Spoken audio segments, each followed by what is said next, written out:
Madame la présidente, madame la ministre, mesdames, messieurs les rapporteurs, mes chers collègues, le projet de loi de financement de la sécurité sociale pour 2020 était très attendu par les professionnels de santé et paramédicaux mobilisés et en grève depuis 6 mois. Ils seront d'ailleurs à nouveau dans la rue le 14 novembre. Avec mes collègues du groupe CRCE, nous serons à leurs côtés car leurs revendications sont légitimes. Mais voilà, madame la ministre, vous refusez d'affronter Bercy et vous refusez de changer de cap. Vous poursuivez les exonérations de cotisations et ainsi remettez en cause les fondamentaux de notre protection sociale née du Conseil national de la Résistance. Nous craignons les attaques de la réforme des retraites, mais finalement, vous n'en avez jamais assez, surtout quand il faut prendre aux familles, aux salariés, aux retraités, aux jeunes, aux plus fragilisés. On pourrait presque parler de boulimie. Vous avez décidé de vous attaquer comme jamais au secteur de la santé, bien que celui-ci ait déjà souffert ces dernières années. Là, pour 2020, c'est le coup de massue.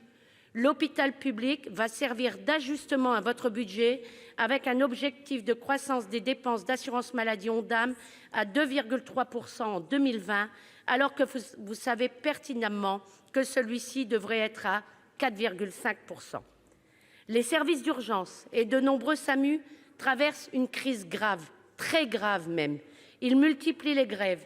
Les 4,2 milliards d'économies sont la goutte qui fait déborder le vase des personnels hospitaliers qui sont, et ils le disent, en souffrance due au manque de moyens en personnel. Ils ne veulent plus travailler dans des conditions indignes pour eux-mêmes, mais surtout pour la qualité des soins aux patients.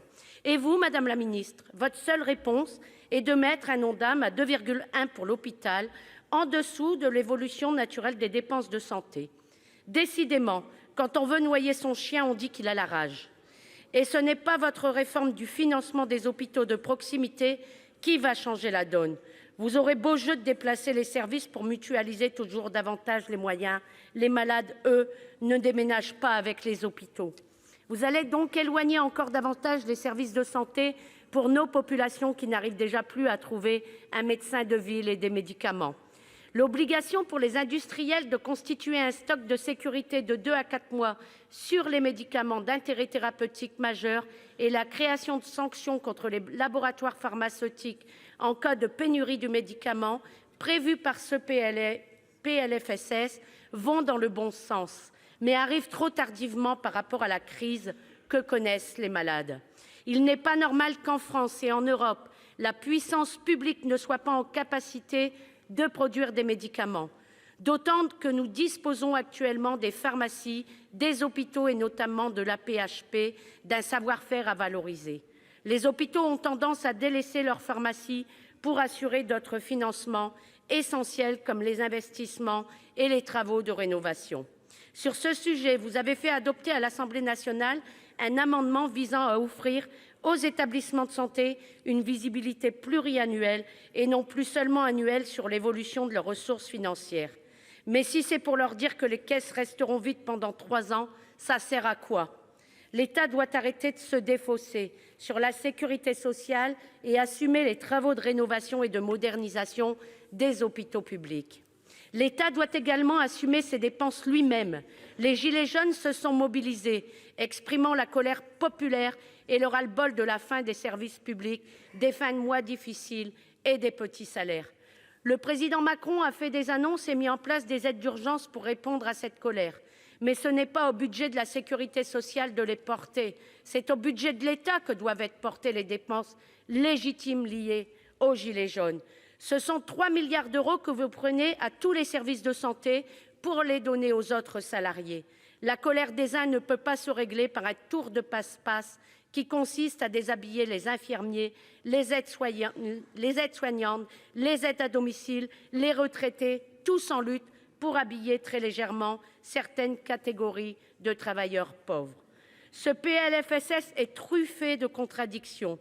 Alors que 60 000 femmes par an doivent faire plus de 45 minutes de trajet pour se rendre à la maternité, plutôt que de maintenir des maternités de proximité et les services de maternité dans les hôpitaux de proximité, vous préférez éloigner davantage et payer l'hôtel pour les mères concernées. Ce mécanisme est un non-sens pour les femmes enceintes qui devront se rapprocher de la maternité quelques jours avant la date prévue de l'accouchement, alors que nous savons toutes par nature que les accouchements ne se déclenchent pas quand on fait la réservation de sa chambre d'hôtel.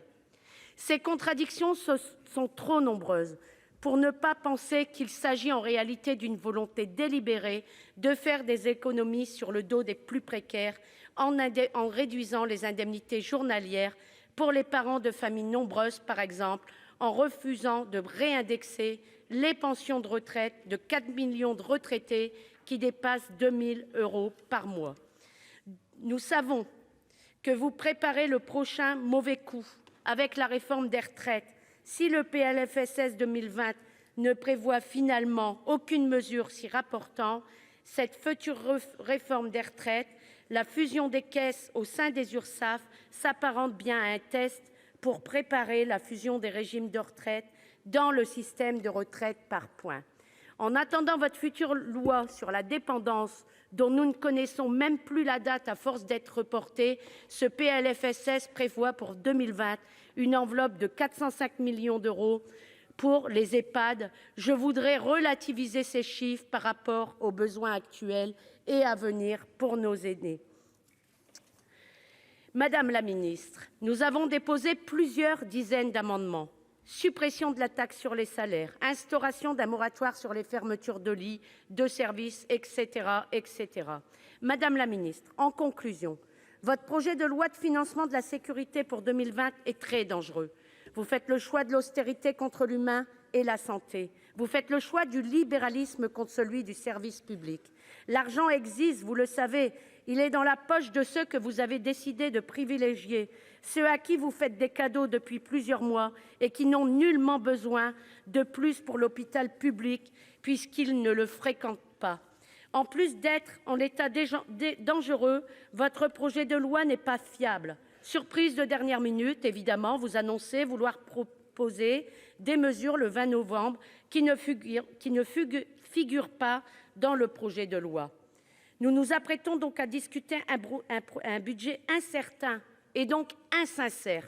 Pour toutes ces raisons, Madame la ministre, nous ne voterons pas votre budget. Je vous remercie. Merci.